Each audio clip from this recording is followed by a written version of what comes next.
all the crew are being placed on furlough leave.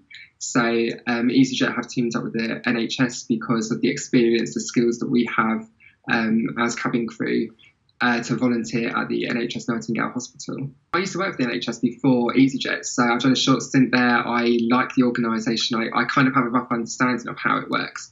Not only that, I've got transferable skills that I can put into practice and in use while I'm not flying for the next 2 months. So it'd be nice to give something good back to the community.